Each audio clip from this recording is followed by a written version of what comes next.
Hello, everyone. It is 7:04 on a Tuesday night, and that must mean it is MYBC Virtual Bookstore Author Series time.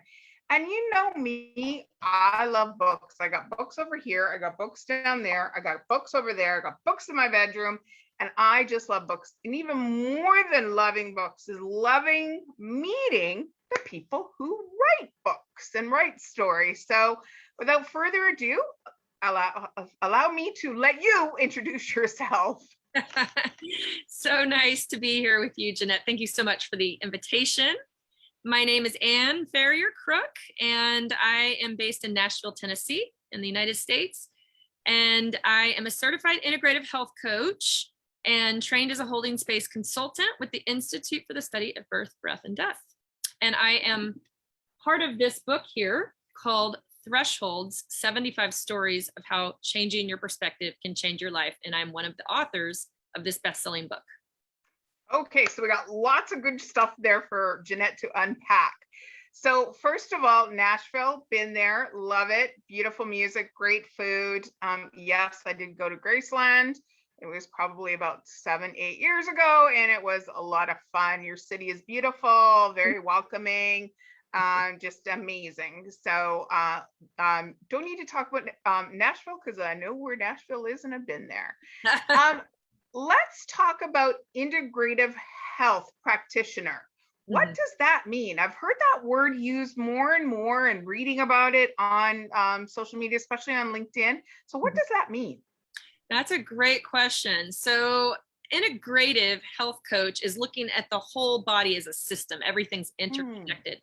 So when a client comes to me with chronic health issues, sometimes a major diagnosis or chronic symptoms, I'm looking at the whole person. And so it's coming from a root cause resolution approach of getting up, so to say, under the hood of the car to say, what's actually going on inside the physiology, and not just the physiology, but the mind, the body, and the spirit, to create this dis-ease in the body so we can unpack that and we can actually heal from the inside out and start to thrive again. So what prompted you? What led you down this path? Well, good question. So most people, I won't say everybody, but most people in this field of what I call, functional medicine, which is getting to the root cause, there's usually a pain to passion story behind it. And so, through some of my own struggles with my own health and really figuring out, what's going on, I have always lived a very healthy life, and I grew up as a competitive athlete and always loved fitness and nutrition and all that. But I wound up with a hypothyroid diagnosis back in 2010, which was a mild case of Hashimoto's, which is an autoimmune condition. And then fast forward to 2018, I wound up with the biggest health scare in my life, which was stage 1 breast cancer. And so, between those two things and overcoming both of those conditions, both are in remission. I'm doing great now. It's required a lot of, a lot of commitment, a lot of studying, a lot of just knowledge. I like to say knowledge is power, and knowing that you can still have amazing health even after a major health scare. It's interesting. A lot of people don't know, but full disclosure today, back in 2007, I was diagnosed with multiple sclerosis. I have 12 lesions in my brain and have permanent kind of numbness on the left side of my face and my left foot. Always kind of feels like I've been at the dentist. Depending on if I'm tired, it can feel a lot more numb. If I'm having a great day and really focused in flow, it's not there anymore. And I was in the care of the UBC. I'm from, as you know, I'm just outside of Vancouver, British Columbia. The UBC, the University of British Columbia MS clinic for 10 years. And every year you'd have to go and have the MRI and the spinal and all the rest of that good stuff to check. And after 10 years, he said, you're in remission. You're in remission. You've had a clinically isolated neurological episode. And I truly believe, and back when the diagnosis was happened, I read, I ate, I exercised, I projected myself at 65 in a wheelchair and went, that's not what I'm going to be. What I have control over is today, right here, right now, what's going on in my mind, body, and spirit to get me through this. And the doctor was very, very surprised, year after year after year, and the cognitive things that they get us to do to, check in. He's like, no, I'm going to tell I'm discharging you until you've had another, one of the symptoms that led me to that. I'm going to wave bye-bye. You are in remission. So it's fascinating with what you do. It is. I think the more we disconnect, the more we can't figure things out. So how would you go about helping somebody? Like, how does somebody find you to be able to go, okay, Anne, we're going to sit down. We're going to how are we going to do this?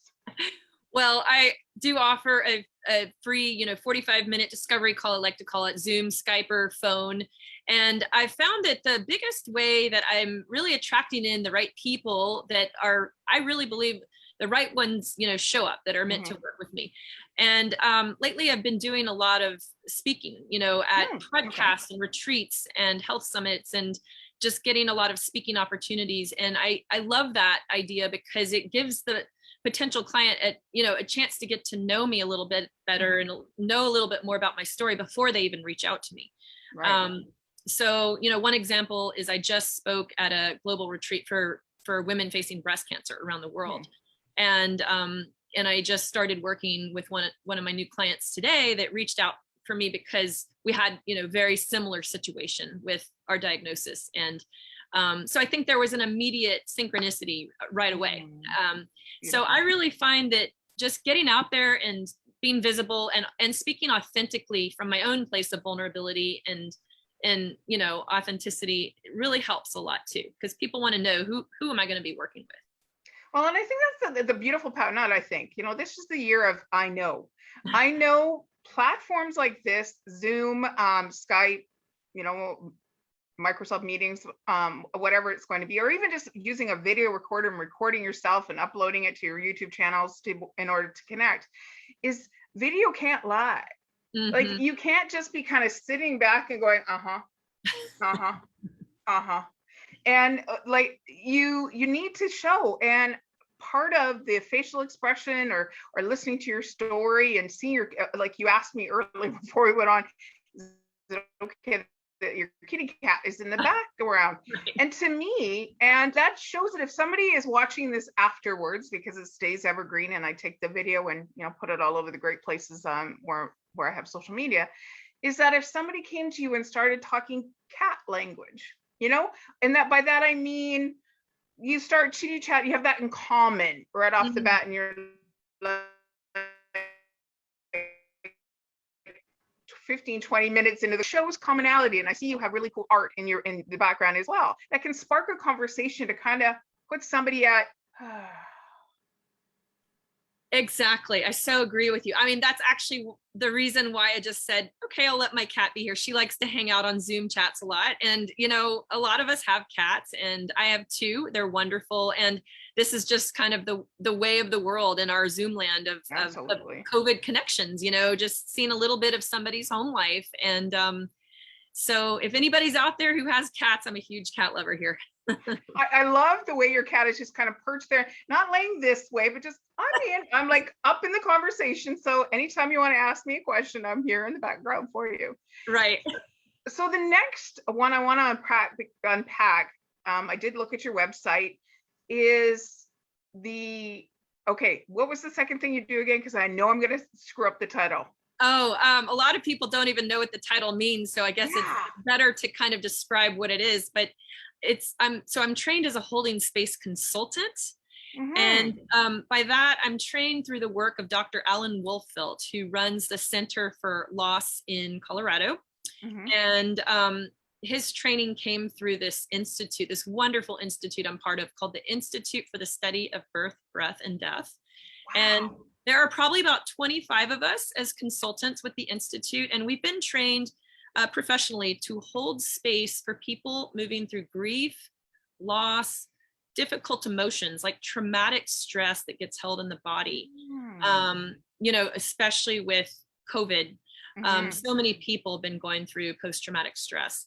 And so rather, it's not therapy. So it's not a treatment. It's not a cure. It's simply holding compassionate space through helping the client tune into their body to identify where are you holding that grief or where are you holding that difficult emotion, and creating deeper meaning making from that so they can actually integrate those emotions and heal moving forward.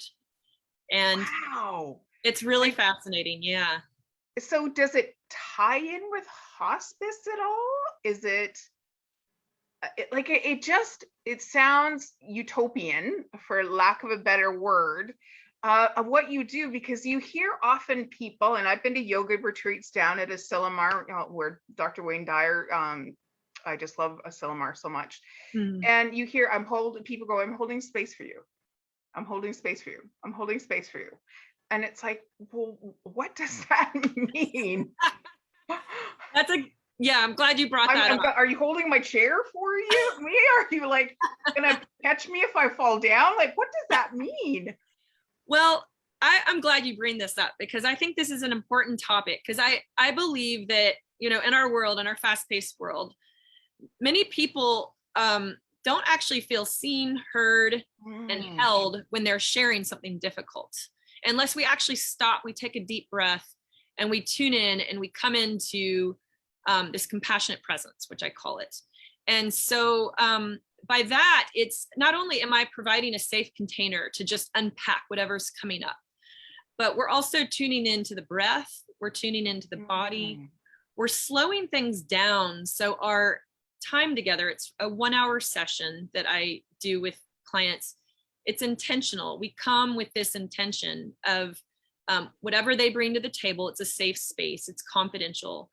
And they kind of do a lot of the guiding. I'm holding the space and I'm following their lead, but I'm asking a lot of open-ended questions. So when we think of grief, oftentimes in our culture, we think, oh, somebody died, or you lost a loved one to death. But grief is actually something that could have happened 30 years ago, and it was pushed down and suppressed in the body. And later it winds up as dis-ease, I call it. And so I like to educate people that grief is not just the death of a loved one. Grief is a job change, a shift in identity, a divorce, a breakup. Maybe you went through adverse childhood events. They call them ACEs, traumatic events you experience in childhood. And so this is all grief. And so rather than pathologizing it like our culture does, we show up with compassionate presence, and it gives the person a chance to really befriend those emotions. Oh, wow is what comes to mind right off the bat. It blew me away. And most of you know out there, I'm the creator and the co-founder, one of the two co-founders of the Gratitude and Appreciation Summit. And I'd love to reach out to you, Anne, to do an ABC's workshop in the new year, because I think this is part of the appreciation, gratitude story of and a whole new take on it. So please, we'll make a note. And those that are tuning in to watch this, you'll see that I'm not using StreamYard because I want to stay present for the people that I'm interviewing. But if you have any questions for Anne, please put them in the chat and she'll come back and answer them later. Because I just like getting really immersive with the people that I chat with. So now you are a best-selling author, and it's an anthology, and you introduced the book at the top, and a threshold. As soon as I hear threshold, I think of a man and a woman carrying each other over the threshold after they get married. That's kind of what I think of the word threshold. Or you're at the hardware store and you have to get a new threshold for your door because it's worn away. So what does threshold mean in an anthology of 75 different authors? Yes. What a fabulous cover. So it's a chunky book. Yeah. So as you can see, this book is an anthology of 75 stories of from 16 countries around the world. So 75 of us contributed to this book, which became a bestseller back in, I believe, 2018, I think is when this book was published officially. And, Threshold, to me, it's interesting. We're talking about this book, Thresholds, because I'm also about to co-facilitate a support group launching on October 21st called Thresholds. And just created a video for that group about what thresholds mean. And the two descriptions you said were beautiful. I love both of those. And when I think of a threshold, I think of a letting go and an opening up. It's kind of like if you think of trapeze, you're on a trapeze, and before they catch the next trapeze, you've got to let go of the one behind you. And so, it's a closing and an opening. Or I also think of looking out, on an ocean sunrise over a cliff, over a new horizon. I also think with my background, I have a background as a certified childbirth doula and saw a lot of childbirth in a 5-year period when I worked in a hospital-based program. And I think of another threshold of going through this birth canal and things get tight and contracted and very difficult if you've given labor. But then the child is born and everything opens up and expands. And I started to see parallels between childbirth and life, because when we go through thresholds and things get hard, whether it's a divorce or a death or a major diagnosis, we contract and we're in fear and things feel very closed in. But when we can learn to let go and open up and allow, then we move through the threshold with greater ease. Wow. I was unable to have children. I often say that the children that are in my life were born through my heart. And that's why it's so heartbreaking when I see things that are not good with kids. So it cracks and then it gets repaired and pulls itself back together. So I would love for you to read the back of the book. I kind of have a little bit of a routine where you read the back of the book, and I'd love for you to go to your section and give us the title of what your story is about. And I will let you read a couple of paragraphs from wherever in the story that you wish to.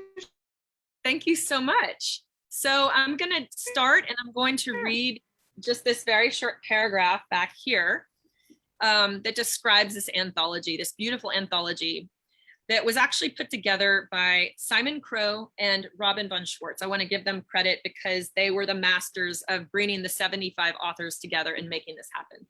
Talk about herding cats. Just a little analogy there for a second. In 16 countries around the world. Wow. So I will read the back of this cover.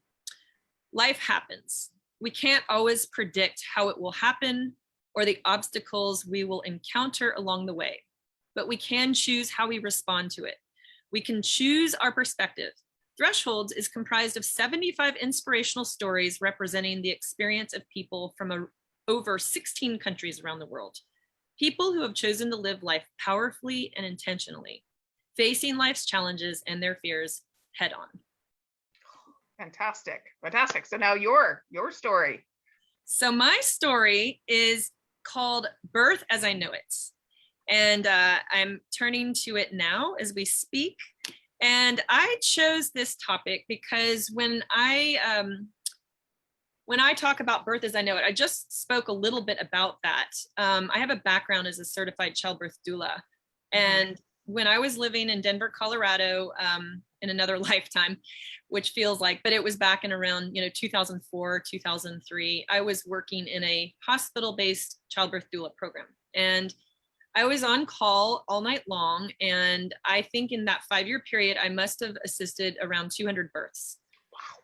And it was a lot of childbirth. And it's interesting, it kind of runs in my genes because my dad's an OBGYN and grew up with that in my family. I don't personally have children myself, but my sister has 2, and she had 2 home births. So I just always tell people birth just runs in my genes. When I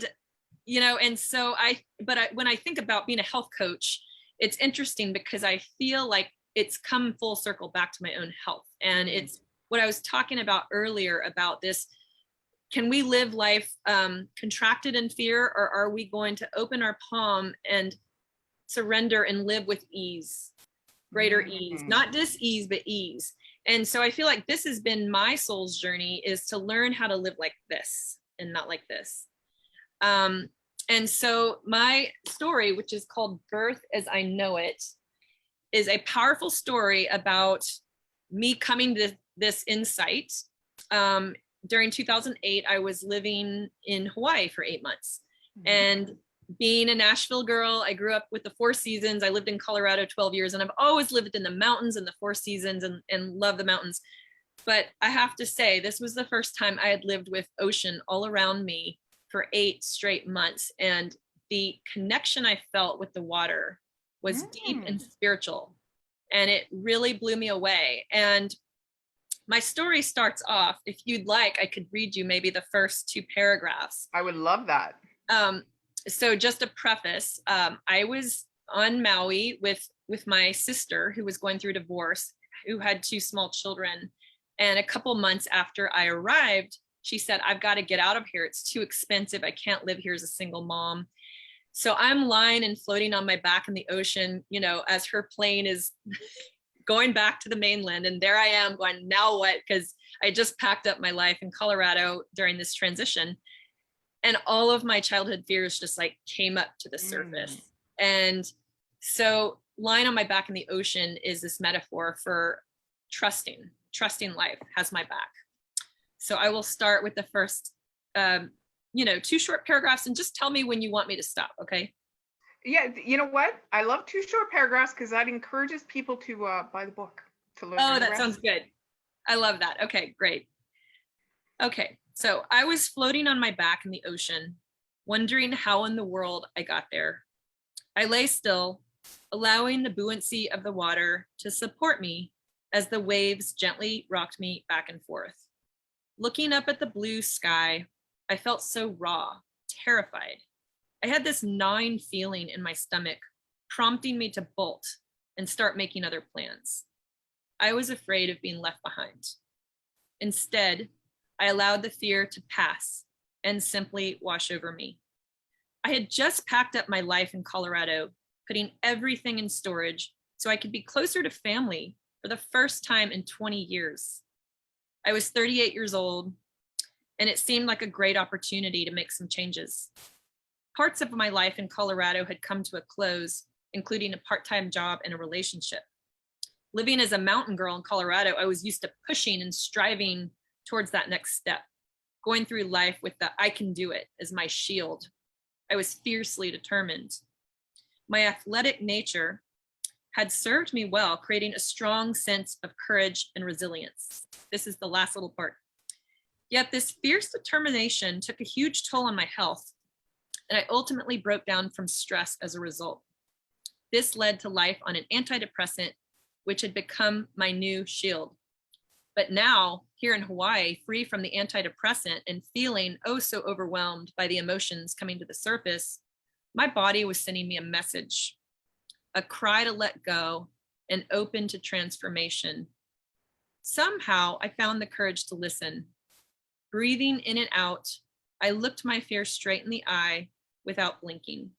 I began surrendering to the wisdom of a voice that would become the biggest game changer of my life. My inner healer. You know, I've been to Maui, so I was there right with you as this was happening, many different bays in Maui. Wow. So to wrap this up, I would love to know, who do you think needs to have this book in their hands and read it? Well, you know what? I think anybody at this time in history could benefit from this book in their hands, because going through the COVID pandemic, I think all of us, to some degree, have had our lives turned upside down. And what I've learned on my own, in my own life, I'm now 51. So this was when I was 38 that I was lying on my back in the ocean that day. However, I feel like the only constant in life is change. So, things are going to ebb and flow, but we're always going to be moving through thresholds and changes. And we really have no control over that. All we have control over is our mindset. And so for me, I think what's helped me become successful is creating a healing and a growth-oriented mindset. So rather than fearing the change or having sort of a fixed mindset, it's looking at it as how can this threshold or opportunity make me become a better version of myself. So if somebody out there is moving through a difficult change in their life, I think this book could be very uplifting and inspiring to kind of look at your mindset and to see how you can use this as a great opportunity. Beautiful. And it's quite a chunky book, but there's 75 stories in there. So there's snippets. You know what? I think I know when we learn through other stories, it's the panacea that we need instead of the pill that we need. When we can reach out to each other through our stories, be present for each other, and just shine in each other's greatness, there in itself is where this incredible healing of our planet is going to happen. So thank you so much, Anne. It's been an absolute joy being with you tonight and sharing your story. Yeah, we're going to continue to connect because that holding space, there's something said to Kathy Fester, who is the other co-founder of the Gratitude and Appreciation Summit. She says, emotion is what's in your heart. It's like the feeling, and the appreciation is the motion that you put behind it. But there's that void in the center of those two words that, do you have to go through grief? Do you have to go through joy? Do you have to go through sadness? Do you have to go, whatever that space is, I think there's great learning. And I think it was Melissa Deely is the one that connected us up. So let's give a little shout out to Miss Melissa Deely. Yes. Thank you so much for bringing us together. My fellow Canadian who lives about, I think 150 kilometers north of me. So thank you so much. And again, grab a book, grab this book, grab the Threshold book, grab a book. It'll take you to places never seen, never felt, never knew before. And sit back on, I've got the big purple couch here with my cozy cushions, and just snuggle in and read. And I got to tell you, the best is yet to come because it's lived through stories of others. So again, and thank you so much. And I look forward to next Tuesday night with another author and interviewing them to find out why they took pen to paper or fingers to keyboard to share their story with the world. So have a good night, everybody. Thank you so much. Thank you, Jeanette.